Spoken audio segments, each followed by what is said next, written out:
Good morning. Good morning. Hi. Where were you guys last week? Oh, you guys were here. I was out, and you guys had a little practitioner experience, I understand. How cool is that? If you've never had a practitioner experience, I invite you to get yourself one. Or become one. I'd like to draw your attention to these little things that were in your handout, possibly. They're about an event that we're having. Imagine this dream. And today is John Lennon's birthday. Let's hear it for John Lennon. And actually, Dave, why don't you get up and tomorrow. Oh, tomorrow. I thought it was today. They had said on the radio it was today. Is anybody October birthday? October birthday? Okay. Well, I'm an October birthday too. We're going to sing happy birthday. Is that okay? Everybody stand up at your birthday. Happy birthday to you and you and you and you. Happy birthday. Happy birthday. Happy birthday to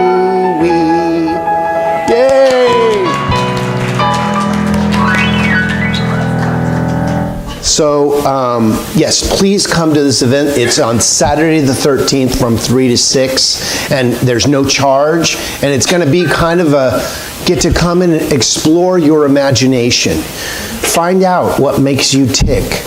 And if you are already working your imagination, share it with us. It's about sharing your imagination with the world, isn't it? That's why we're here. I'm so glad that this center is hosting this event with Peace Productions and Andros. But today we're going to talk about abundance and prosperity and wealth and all that richness of life. Yay! We got one. Can I have an amen from Enzo? Well, in this teaching, we aren't afraid to talk about abundance and prosperity. It's like, who are you to be gorgeous and prosperous? And who are you to be that? All those good. Who are you not to be those things? You're missing the mark if you're not expressing that attitude, that gratitude, right? The topic for October is prosperity, abundance, and wealth, and today's title is God's bounty. The right use of the law will set us free. Through a wrong use of the law, we may get entangled in bondage. Our source of supply is never cut off. However, if in a confused state it may seem so and not function properly, one must be conscious and aware of the use of the law of cause and effect, and we must keep our thoughts straight. We must also remember that the eternal bounty of Spirit can be short-circuited only as far as we are concerned. It cannot either be exhausted or depleted. Usually, if I have felt like my air supply has been limited, it is because I'm standing on my own air hose. You ever do that, Standing on your own air hose and you're wondering why you can't breathe. And you're, let me move. There it is. Are we standing on our own air hose when it comes to the abundance in our lives? And I'll tell you that most people come into this teaching through either wanting more or wanting less, something, right? Inspiration or desperation? I'll tell you that I was the latter. I was desperate. I was literally ready to end my life. It was to that point. My desperation had come before me to that degree. I was like ready to check out because, frankly, if you're not seeing what this life has to offer, it can offer some challenging situations. And I was in the midst of a life of challenge. Proverbs 4:7. Wisdom is the practical, principal thing. Therefore, get wisdom, and with all thy getting, get understanding. You may think that it's like abundance that you're looking for. I have a new clue for you. That's just to hook you in. You know, the idea of getting a job, you know, you think you're there for the paycheck. You're there for the experience of having the job. They just hook you in with the paycheck. You know, they get you to show up every day for that paycheck, and in the meantime, you're having a spiritual experience. My job is a spiritual experience? What? It better be, or you're doing it wrong. It's like, how could my job be a spiritual experience? Well, you ever feel like a beggar at the banquet of plenty? I did. I was a beggar at the banquet of plenty. And that title is actually the title of a play. I was driving down the street years ago, and on a marquee it said "Beggars at the Banquet of Plenty," and I was like, oh, I'm going to go there. I was like, oh, it's a play, okay? Because I felt like a beggar at the banquet of plenty, because I saw all this stuff, but I didn't know how to accumulate it. And in this teaching, we can teach you how to get stuff. I mean, that's not a big deal. It really isn't. It's about maintaining that consciousness and living in the trust of being supplied for in a way that makes sense. I mean, you can demonstrate a Mercedes-Benz, but can you demonstrate the consciousness of maintaining it? Right? You ever done a tune-up on a Mercedes-Benz? You know, I mean, just getting tires is an interesting situation. You got to buy certain tires for that car. You can't just get, you know, some whatever's left over, right? But how do we do that? How do we gain the consciousness of abundance? And I want to give you some information today that might give you a new insight. You know, I've done a lot of teaching on abundance and prosperity and wealth management. But once I understood a certain key about it, it broke down all of my walls about why I wasn't getting what I wanted. So let me just go through some of this. Our incentive to have more is sometimes for the wrong reason. It's okay to want things for ourselves, but sometimes do we get greedy in the want of things, you know? And I'll tell you, when I was trying to pay my light bill, it wasn't about greed. It was about trying to keep the lights on, right? Or are we just trying to survive? Are we trying to just get by? It's difficult to be a light to the world when you can't pay your light bill. You know what I'm saying? We've all been there. We've all felt the pinch. Haven't we at times? Where it's just things felt a little shy, a little like they weren't going to meet. But somehow, some way, we got through it. We got through it. But the universe is here to support you. And once we change our consciousness about how the universe works, all of a sudden the universe is conspiring with us, not against us.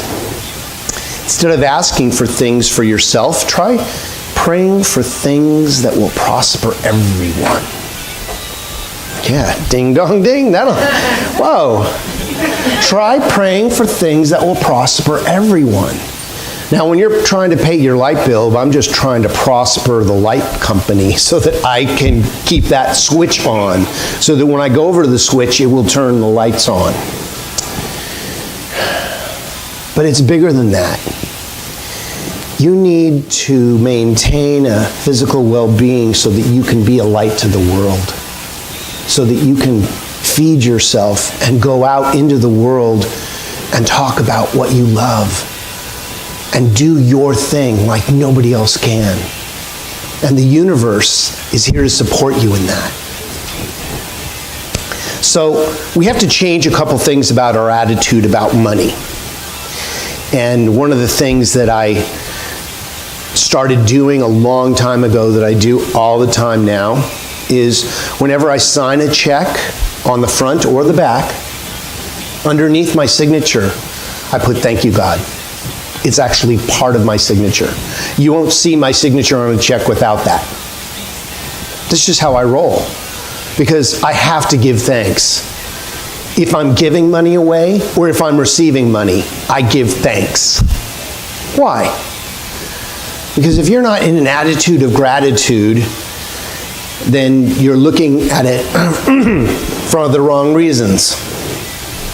So I have this little saying called gimosos. Gimosos. God is my only source and supply. God is it. It's not my job. It's not my pension.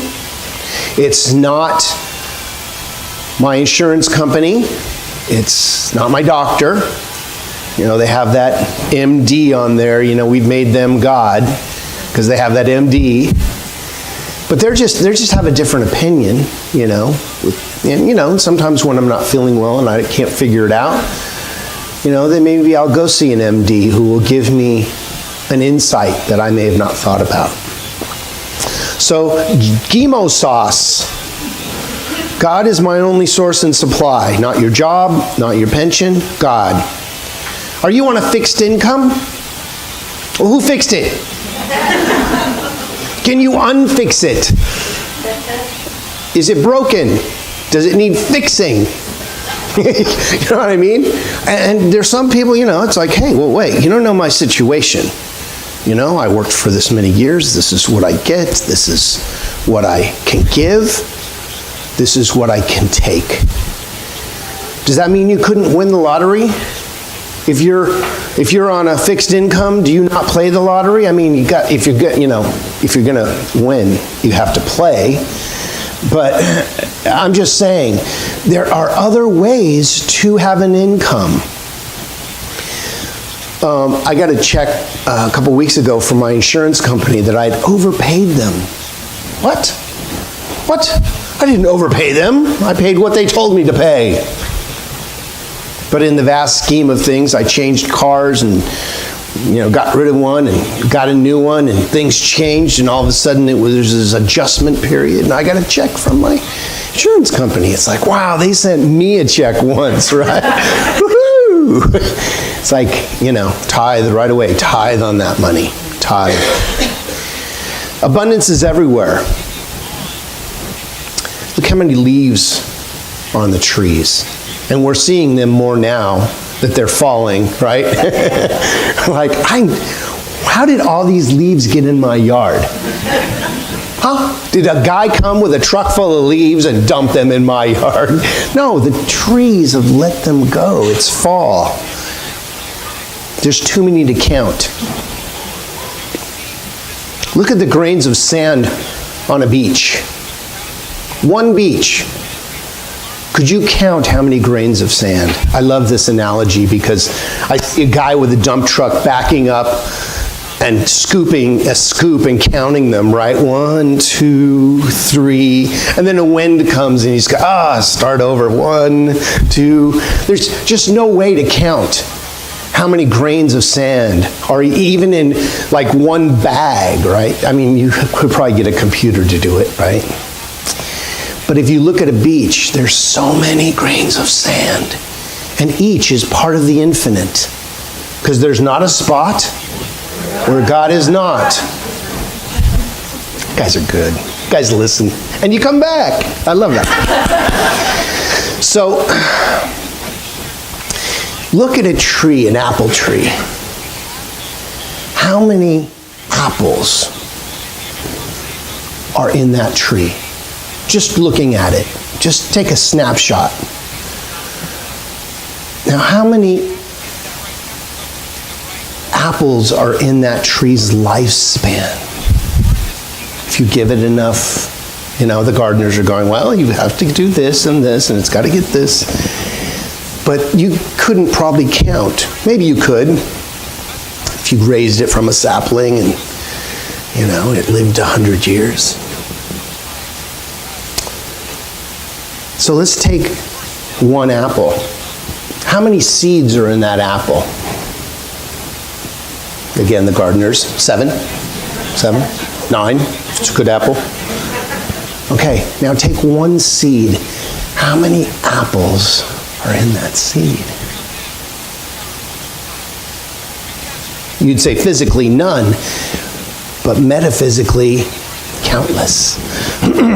There are infinite number of trees of apples within that one seed. Now, if that isn't abundance, I don't know what it, this is where I go when I write talks like this is, okay, now, let's do the math, right? Abundance is everywhere. How many ideas do you have in your life? Well, good ones or bad ones. We start to divide them right there. Are these good ones? Are these positive? Are these negative? You have an idea about everything. You have an idea about me right now, I bet. I bet you are. I hope you are. I hope it's a good one. What about how much air can you breathe? Are you getting enough oxygen? Okay, everybody's breathing now, thinking about their breathing. Do you have a brain to think? Okay, just checking in with you all. Well, you got yourself here, and that took a brain. What will you do with what you have been given? With the ideas that you have? Will you do anything, or will they just be passing through? What will you create in a lifetime? Infinite, uncountable riches. Uncounted. There are truckloads, literally truckloads of good on their way to you right now. You just don't know it. Let the windows of heaven open, right? And a bounty that you will not be able to store is on its way to you. If you believe it. If you believe it. If you believe it. Be in the life of it. I'm reading a book right now by Gina Hill called Radiance. Incredible writer. She's kind of does some channeling works. You've heard of channeling? At first I was like, I don't know about this channeling stuff, where's it coming from, where's it going to? And then I looked at the information, I was like, I don't care what channel they're on, it's a good information, I'm gonna use it, right? She writes, when you pray for how the divine might use you to further its spiritual goals, the essence that created you responds and becomes more obviously present in your life. Wow. If you pray for nothing else, pray for this, and the rest will be easy. This prayer alone has the power to bring you into alignment where all the answers you need will be revealed. Again, rather than praying for your own things, which is, when we do a prayer, it's like, well, I want my health, I want my wealth, I want my creative self-expression and my relationships to all go smoothly, right? Just keep things, no drama. I have a sign in my office and it says, no drama. It's the line with the drama, no drama. But drama's part of life. You can't have drama. You can't have life without drama. I just don't want any, extraneous drama. I don't want drama just for the sake of having drama, right? When you pray for how the divine might use you to further its spiritual goals. Wow. That's a whole different shift on prosperity. Not only do I want to prosper, and I do, I'd be lying if I said that I didn't want to have a good life, but I want to have a good life so others can. I want to prosper you. I want you to take a new view of your prosperity in a way that will allow you to prosper everyone that comes into your life. Just by you being in their presence. And that's possible. You don't have to say anything. All you have to do is be in a positive, energetic mode. And just by being in your presence, people will feel differently. It's possible. This is from The Science of Mind on page 110. If a man takes his images of thought only for his previous experiences, then he continues in the bondage which those previous experiences create. Jesus understood these great laws of cause and effect in the universe, which work sometimes with the apparent slowness, but always with sureness. Eventually, we shall understand that all human bondage is an invitation of ignorance, is an invention of ignorance. Science of Mind. So if we think what we always thought, we're going to get what we always got. Think what we always thought, we're going to get what we always got. So change your thinking, change your life. When you can change just one little thought. You know, I wake up, and I hate to admit this, but this is why I became a minister. I wake up in a negative, sometimes energetic. You know, it's just, I think it's the default for me of the human experience. I wake up going, oh God, it's morning. But sometimes I wake up and go, good God, it's morning, yay. But sometimes I don't. And I have to consciously redirect myself to coffee. Looking out the window at the bounty of the universe and just kind of letting my brain wake up a little bit. And then, you know, I have certain readings that I do that remind me of the power of this plane of existence and that we do get to choose how we feel. Now, if I've had something happen to me and I'm in a negative, energetic, it may be more difficult at times. But I have found a way, and you know, go ahead and become a minister and you'll find a way to get positive. You know, have people call you, you know, throughout the day telling you their challenges, and you'll become positive really quick. Because you've got to give them something, you've got to tell them something, right? What's the highest and best? How does this look all worked out? That's how I get to a positive place with everything. How does it look all worked out? What if this weren't a challenge for you anymore? And it reminds me of how I do that in my life. Jesus said, resist not evil. And I say, resist not error. You don't think there's good and evil? I think that we've made some good decisions and some challenging decisions. Know what I mean? We can always decide. That's up to you. What I think he meant was that non-recognition of evil or error is the only way to avoid it. Resist not evil. Don't get into a wrestling match with somebody who is trying to prove their way when you believe your way is the right way. What do we do when we know we're right? Fall silent. Fall silent. Because why do you have to wrestle for what you believe is the truth?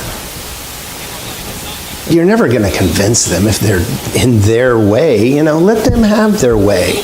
They will eventually come around or not. That's on them. But don't resist. You know, don't wrestle with them about it. We don't deny, but we don't give it any more power. So when we see it and we don't like it and we point at it, we're holding it in place. Oh, that's a drag. Look at the drag. All of our energy goes towards the challenge. And if there's not a spot where God is not, We're giving all of our energy to that challenge. So rather than doing that, why don't we go, I see that there's a challenge, and what's the exact opposite of that? What's the solution look like? Play in the solution energy rather than the challenge energy, and we start to attract what we put our attention on. If energy flows where our attention goes, and your attention is on the challenge, then we wonder why we're creating more of the challenge. You know, if worry could get us anywhere, we would have been there a long time ago. I would have been. I spent years in worry. If I could just worry enough, if I could just worry the right way, right? If they knew I was worrying, everything would be different. No, it just creates more worrying. I'm worried about him because he's worrying so much. Right? So we need to move our attention from resistance to flow. What do you want your abundance to look like? What do you want? If you lived in a world that worked for everyone, what would that look like? Just entertaining the idea.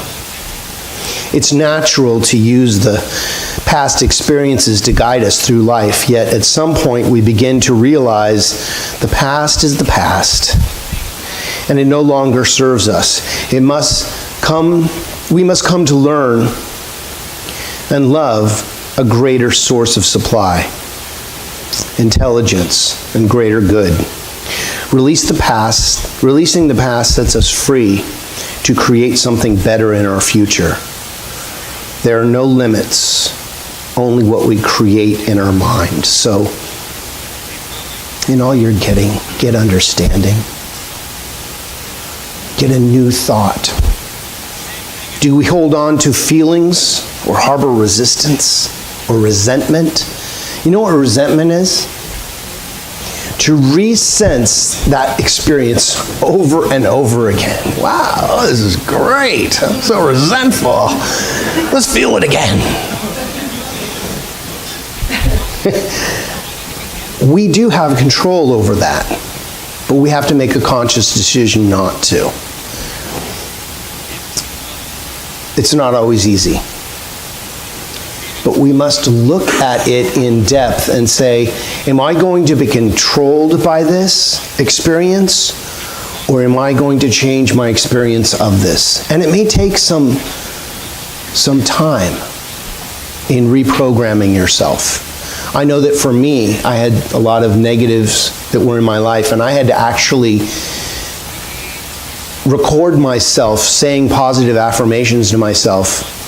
I recorded a half-hour cassette tape that I listened to for years before I went to bed every night about how I wanted to be prosperous, how I wanted to be healthy, how I wanted love in my life. And I said it as if you had it now. I have love in my life.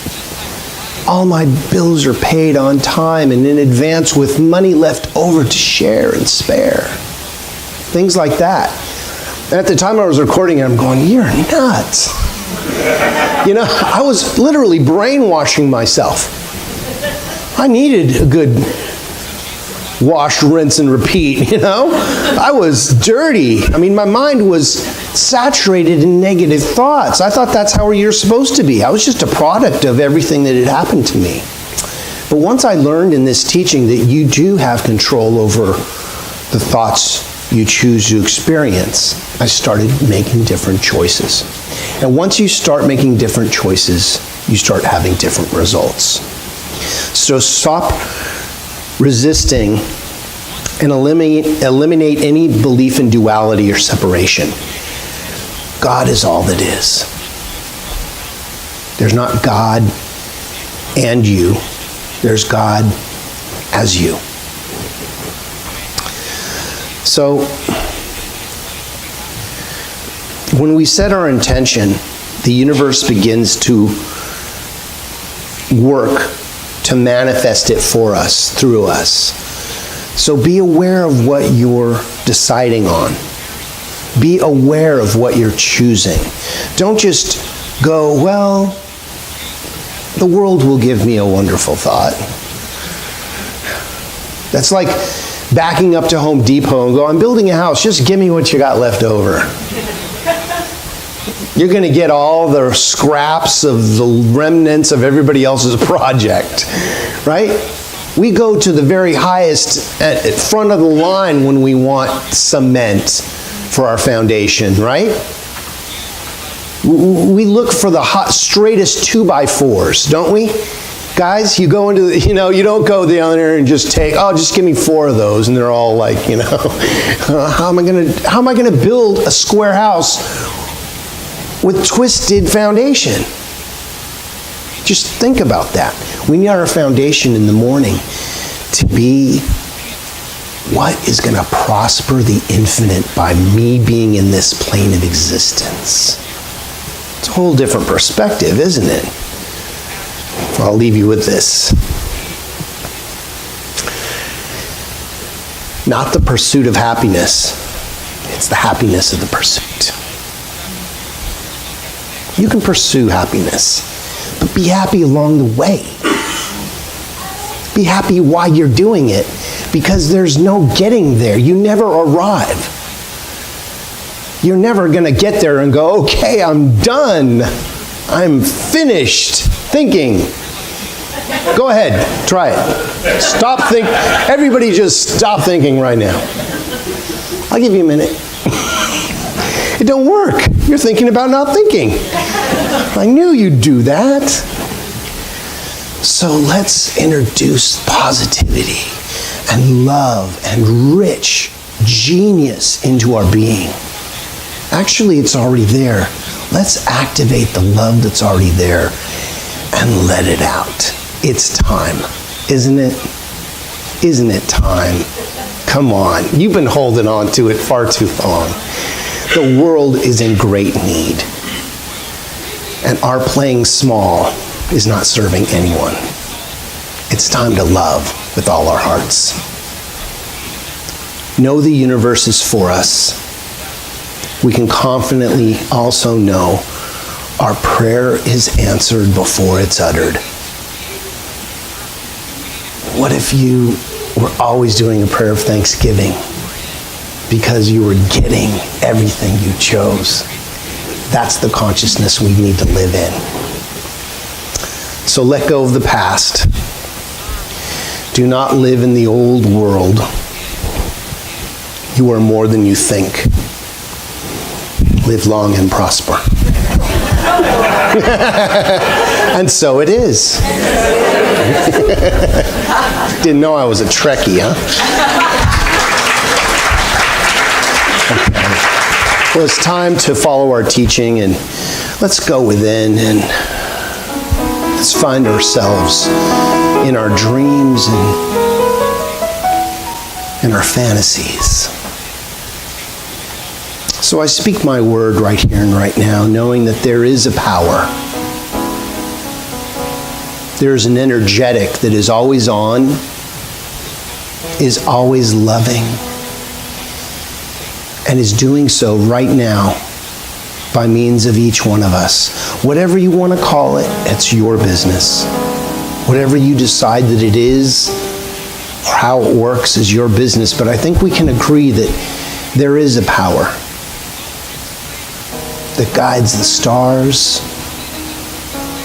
beats our heart, and breathes our body. And that each one is a divine outpicturing, a demonstration of that power in existence. So I speak my word for what your dream is. What is your greatest yet to be? And imagine that it's happening right now. And it's okay if you can't even know what that is for yourself, but I know that God knows. And as we move our attention to what we believe that the power that created us is, our dreams begin to come to life. For each one of us has been put here for a reason. God doesn't make any extra parts. Each one of us is an intricate, perfect part of the whole. And as we begin to play large and let the love that we are out into our world, this world becomes love itself.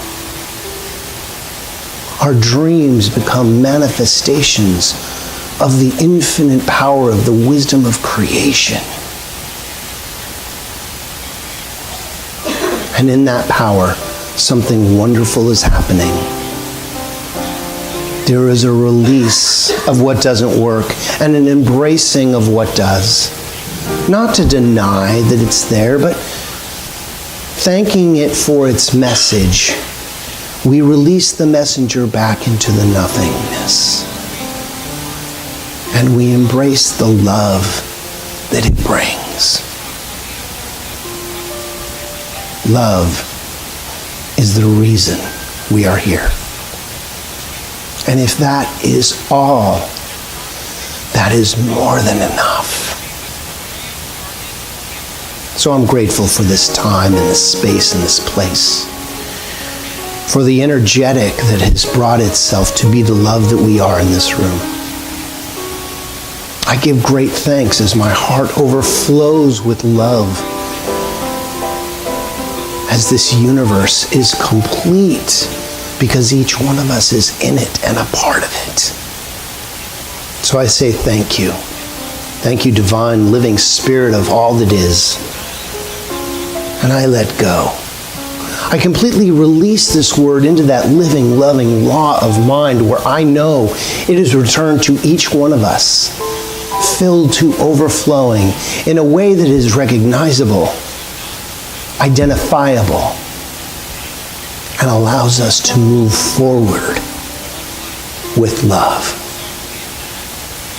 For love is all that is. Knowing this is so, we affirm it together by saying, and so it is. Amen.